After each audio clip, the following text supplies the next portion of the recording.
Good Morning Business, French Tech. Et à 6h45, c'est une deep tech de la cybersécurité qui procède à sa première levée de fonds, autofinancée jusqu'à présent. 25 millions d'euros levés aujourd'hui. Bonjour Jacques Delarivière. Bonjour à tous. Président cofondateur de Gatewatcher. Alors je le disais, un peu le chouchou de Macron parce qu'il a dit un jour que Gatewatcher c'est la prochaine licorne. Enfin, quelle serait un jour licorne? Est-ce qu'il a raison? Alors oui, c'est l'objectif de cette levée de fonds, hein, c'est d'être une licorne en moins de 5 ans. Après, être une licorne, c'est pas un objectif en soi. Non. Je pense que c'est de se dire qu'on a réussi à obtenir les financements nécessaires pour que l'entreprise puisse se développer en France, en Europe et à l'international. Je pense que c'est ça qui est essentiel. Et après, effectivement, en termes de développement, on ira jusqu'où on peut aller. On rappelle ce que vous faites. Vous êtes spécialiste en détection d'intrusion et de menaces avancées dans les systèmes. Bon, avec des mots simples, expliquez-nous. Alors, avec des mots très simples, on est un peu l'équivalent des caméras de surveillance qui surveillent un axe routier. Nous, on surveille un trafic réseau informatique. Vous faites une cartographie, hein, c'est ça, du système. On cartographie, on permet à nos clients de prioriser la gestion des menaces en temps réel pour qu'en fait leurs actions soient extrêmement simples en termes de remédiation et de blocage des menaces cyber. Alors, Jacques Delarivière, on reçoit beaucoup de French Tech, de la cybersécurité. Je vous avoue que parfois on a du mal à savoir quelle entreprise est plus prometteuse qu'une autre, quelles technologies sont développées en particulier. C'est compliqué, c'est évidemment la cybersécurité, on essaie de se prémunir contre les attaques cyber. En quoi votre technologie est différente de toutes celles qu'on a vues jusqu'à présent ? En fait, il faut se dire qu'en cyber, il y a 3 segments à protéger, les réseaux, les systèmes et les applications. On voit beaucoup de logiciels qui permettent de le faire sur les systèmes et les applications. Moins en réseau, nous, notre métier, c'est les réseaux. C'est un métier qui est plus complexe, où il y a une barrière à l'entrée qui est plus haute.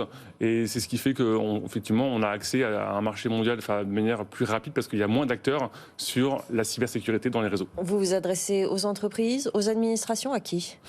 À toutes les entités, organisations qui veulent renforcer leur cybersécurité en amont, c'est-à-dire en trouvant les menaces directement sur les réseaux, parce qu'avant d'arriver sur un poste de travail, une menace transite sur un réseau informatique. Oui. Et donc de surveiller les réseaux informatiques des entreprises permet d'être très en amont de la menace et de la bloquer avant qu'elle arrive sur votre PC ou sur votre smartphone. Et pourquoi on n'y a pas pensé avant? Parce que c'est vrai que ça paraît logique. Surveiller un peu s'il y a des anomalies sur le transfert de données peut permettre d'attirer l'attention avant que l'attaque effectivement se réalise au sein des logiciels de l'entreprise.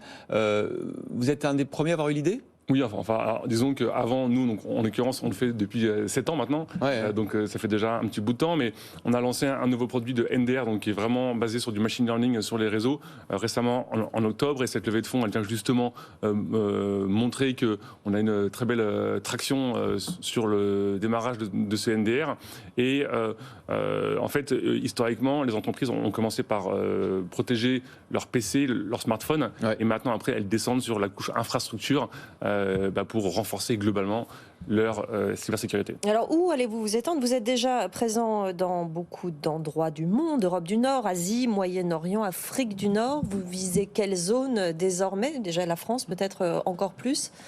Alors effectivement, la France est un objectif prioritaire parce que la France est assez développée aujourd'hui en cyber. Plus que ses voisins par exemple? La France est le premier pays au monde à avoir édicté des règles en termes de cyber pour anticiper les menaces sur ces actifs critiques qu'on appelle opérateurs d'importance vitale.